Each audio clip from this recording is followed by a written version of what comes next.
ሰላም ሰላም የዩቲዩብ ተከታታዮች እንዴት አላችሁ? እንዴት ቆያችሁ? ሰላም ነው፣ እግዚአብሔር ይመስገን እኔ ደህና ነኝ። ዛሬ ይዤላችሁ የመጣሁት ቤዝ ክራር እና ሊድ ክራር ያላቸውን ልዩነትና እንደውም አጠቃቀም እንዴት መጠቀም እንደምንችል አጠቃቀሙን በተወሰነ መልኩ አሳያችኋለሁ፣ አቀኛኘቱን ጭምር ማለት ነው። እስከ መጨረሻው አብራችሁን ቆዩ። ይህንን ቻናል ሰብስክራይብ ያላደረጋችሁ ሰብስክራይብ በማድረግ ቤተሰብ ሁኑ። ማንኛውም አስተያየት ጥያቄ ካላችሁ ኮሜንት ላይ ጻፉልኝ። ቪዲዮን ሲጀምሩ ላይክ በማድረግ ጀምሩ። ጥራት ያላቸው ክራር፣ በገና፣ መሰንቆ እንዲሁም ቦርሳዎች ነጋ ይገኛሉ። ስትፈልጉ ከስር ባለው ስልክ ማናገር ትችላላችሁ። ሊድ ክራር እንግዲህ ድምፁ እንደምትሰሙት አብዛኞቻችሁ የምትጠቀሙት ሊድ ክራር ይባላል። ቀጠን ያለ ድምፅ ያለው ማለት ነው ሊድ ክራር ማለት። ቤዝ ክራር የሚባለው ደግሞ ይሄ ነው። ክሩም ወፈራ ያለ ነው፣ ድምፁም ወፈራ ያለ ነው። ምናልባት የቤዝ ድምፅ ብዙም ስፒከር ላይ ምናምን ነው የምትሰማው፣ እንዲሁ ብዙም ድምፁ አይወጣም።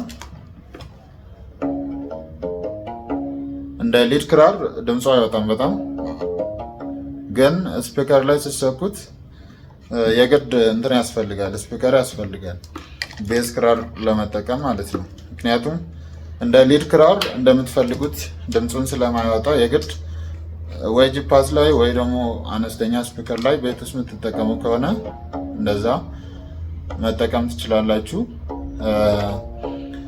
እንደገና ደግሞ አሁን ቤዝ ክራርን ኖርማል በስልክ ስፒከር ላትሰሙት ትችላላችሁ።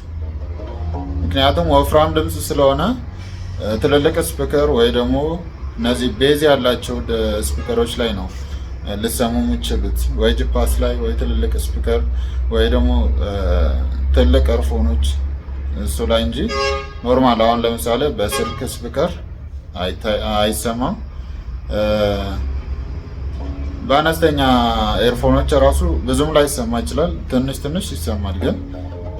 ግን ሞር ጎላ ያለ ድምፅ ጎላ ያለ ቤዝ ለመስማት ግን ጂፓስ ትልልቅ ስፒከሮች ምናምን እሱ ላይ በደንብ ድምፁ ጎልቶ ይሰማል ማለት ነው። ከጀርባው ወፍራም ድምፁ ያ ቤዝ ነው ማለት ነው። ቤዝ ክራር ይባላል። ይህን ይመስላል። የምትፈልጉ ካላችሁ ይዘጋጅላችኋል። ስትሪንጉም ይኸው እንደምታዩት ነው። ፒካፑም በዚህ መልኩ ይዘጋጃል። አሪፍ ቶን ያለው ቤዝ ነው። ስፒከር ላይ ሲሰሙት ደግሞ ሞር ድምፅ ይኖራል ማለት ነው። አሁን ይሄ ስፒከር ላይ ሳልሰካው ኖርማል ነው እየደረደርኩ ያለሁት ማለት ነው። ወደ ቅኝቱ ስንመጣ ኦክታቭ ማለት ትንሽ እዚህ ፎቶ ላይ እንደምታዩት ትንሽ የማሽን አለች የቤዝን ድምፅ ምተካ ማለት ነው። ኖርማል ሊድ ክራሩን እሱ ላይ ሰክታችሁት ከዛ በኋላ ሚክሰሩ ላይ ሞንታርቦ ላይ ሲሰኩት ባክግራውንዱ ቤዝ ኖሮት እንትን ያለ ሊዱን አሳምሮ ያወጣል ማለት ነው። ከቤዝ ጋር ከሆነ ደግሞ እንትናት ኦክታቭ አትጠቀሙ፣ ዳይሬክት አቀኛኘቱን ቤዝ ምቹ አድርጋችሁ ትቃኙና ከቤዝ ጋር ትጫወታላችሁ ማለት ነው። ወደ አቀኛኘቱ ስንሄድ አቀኛኘት ያው ሁለት አይነት አቀኛኘት አለ። አቀኛኘት ስላችሁ የቅኝት መቀያየር ምናምን ሳይሆን እዚህ ጋር የክሩ የመጥበቅ አሁን ለምሳሌ ጂ ቀጭን ጂ እና ወፍራም ጂ አለ፣ ፒቹ ማለት ነው። የድምፅ የመቅጠንና የመወፈር ባህሪ ለምሳሌ በጣም ቀጭን ጂ ሲሆን አሁን ወፍራሙ ጂ ነው ስቀጥን ይሆናል ማለት ነው። ስለዚህ ያንን አሁን ለቤዝ ስትጠቀሙ እዚህ ጋር ለቤዝ ምቹ እንዲሆን ወፈራ አድርጋችሁ ነው የምትቃኙት፣ ቶኑ ከቤዝ ጋር አብሮ እንዲሄድ ማለት ነው። ስለዚህ እዚህ ጋር ምን ታደርጋላችሁ? ሲ ሻርፕ ይሆናል። ከዛ አሁን እዚህ ጋር መቀያየርም ሲም መሆን ይችላል፣ ቢ መሆን ይችላል። ግን አሁን ያለበት ቅኝት ሲ ነው። ከዛ ዲ ሻርፕ፣ ኤፍ፣ ጂ ሻርፕ ከዛ ኤ ሻርፕ ይሆናል ማለት ነው። በሲ ሻርፕ መነሻ ሲሆን ማለት ነው። በሲ መነሻ ማድረግ ትችላላችሁ፣ ቢ ማድረግ ትችላላችሁ። እንደ መነሻችሁ እዚህ ጋር እየተቀያየረ ይሄዳል ማለት ነው። ግን አሁን ለቤዙ እዚህ ጋር ቤዝ ላይ እንደምታዩት ስትሪንጉ ወፍራም ነው። ስትሪንጉ ወፍራም ስለሆነ እዚህ ጋር በጣም ማጥበቅ አትችሉም። ለምን እንትኑ መቃኛው ዳመጅ እንዳይሆን ማለት ነው። ለምሳሌ በጣም ጠበቀ ከተባለ ዲ ነው። ከዲ ማለፍ የለበትም። ምክንያቱም አንደኛ ቶኑም አሪፍ ላይሆን ይችላል፣ የሆነ አሪፍ ቶን ላይወጣ ይችላል። ሁለተኛ ደግሞ በጣም ይወጠራል። ስለዚህ አሪፍ ቶን ያለው ከሲ ሻርፕ ባታልፉ ይመረጣል ማለት ነው። ካልሆነ ደግሞ ዲ ላይ ከዛ ወደ ታች እስከ ቢ መጠቀም ትችላላችሁ ማለት ነው። እዚህ ጋር አመሳሳይ የሆነ ቀኘት እዚህ ጋር ሲ ሻርፕ ነው። ቤዝ ስትቃኙ ደግሞ ስትጠቀሙ ያው ሴታፑን በቀኝ እጅ ስለሆነ ወደ ፊት ለፊት በእንደዚህ ማለት ነው። በቀኝ እጅ ስለሆነ የቅኝቱን ሴታፕ እንደ እጃችሁ ነው ማድረግ ያለባችሁ። አሁን የግራ እጅ ስለሆነ በውስጥ በኩል ነው፣ የኛው ደግሞ በውጭ በኩል ማለት ነው። በውጭ በኩል አድርጋችሁ ትቃኛላችሁ። አሁን እንዲህ ባመጣው ይገለበጣል፣ በዚህ በኩል ባደርገው ማለት ነው።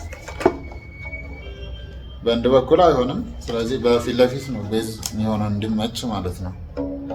ምክንያቱም ሁለቱንም ክራር ይዛችሁ ስለሆነ የምትጫወቱት እጃችሁ ላይ እንዲመች በዚህ መልኩ ነው ሴታፕ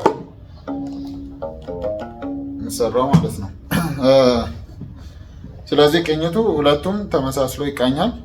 እዚህ ጋር ሲ ሻርፕ የሊዱን ሲ ሻርፕ አድርጋችሁ ከተነሳችሁ የቤዙንም ሲ ሻርፕ ነው ማድረግ ያለባችሁ ማለት ነው።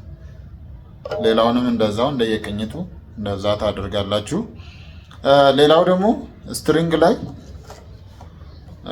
የሊድ ያው እንትኑ የክሩ ቅጥነት ተመሳሳይ ነው፣ ሁሉም ተመሳሳይ ነው። ቤዝ ላይ ግን ሁሉም ተመሳሳይ አይደለም። ለምሳሌ አሁን እዚህ ጋር 4 ቁጥር ሊኖር ይችላል፣ 3 ቁጥር። አሁን ለምሳሌ እዚህ ጋር 4 ቁጥር ልትጠቀሙ ትችላላችሁ 3 ቁጥር ካጣችሁ። ምክንያቱም ወፈር ያለ ድምፅ መሆን ስላለበት ወፍራም ስትሪንግ ነው መሆን ያለበት። ከዛ ቀጥሎ ያለው እንደዚሁ እየቀጠነ ስለሚሄድ በዛ ነው የሚሄደው። ከወፍራም ይጀምራል እየቀጠነ ይሄዳል። ግን 4 ቁጥር ካልሆነ ደግሞ 3 ቁጥር ሁለቱንም እዚህ ጋር 3 ታደርጋላችሁ። ከዛ 2 እዚህ ጋር 2 እዚህ ጋር ደግሞ 1 ታደርጋላችሁ ማለት ነው። ወይንም ደግሞ እዚህ ጋርም 2 ቁጥርን መጠቀም ትችላላችሁ። ስትሪንጉ አስተሳሰር ይህንን ይመስላል። ከወፍራም ይጀምራል፣ ከዛ በስቴፑ በቁጥሩ ይሄዳል ማለት ነው። ሌላው ከዚህ በላይ በጣም ወፍራም፣ አሁን ይሄ 3 ቁጥር ነው። ከዚህ በላይ በጣም ወፍራም አለ 4 ቁጥር። አሁን ከዚህ ወፍራም 5 ቁጥርም አለ በጣም ወፍራም ነው። 5 ቁጥርን ግን አንጠቀመው ለቤዝ በጣም ወፍራም ስለሆነ ድምፁ ብዙም እንትን የለውም፣ ግረስ አይሰጥም ማለት ነው። ለዛ በዚህ በትራዲሽናሉ አንጠቀመው። ስለዚህ ይህንን ይመስላል። አደራደሩን በሌላ ቪዲዮ እሰራለሁ። ግን በዚህ አሁን ካሳያችሁ ላይ ያልገባችሁ ግልጽ ያልሆነላችሁ ፓርት ካለ ኮመንት ላይ ጻፉልኝ። ጥራት ያላቸው ለአገልግሎት የሚሆኑ ክራር፣ በገና፣ መሰንቆ ስትፈልጉ ከስር ባለው ስልክ ደውሉልኝ። ሁሉም እቃዎች ይገኛሉ።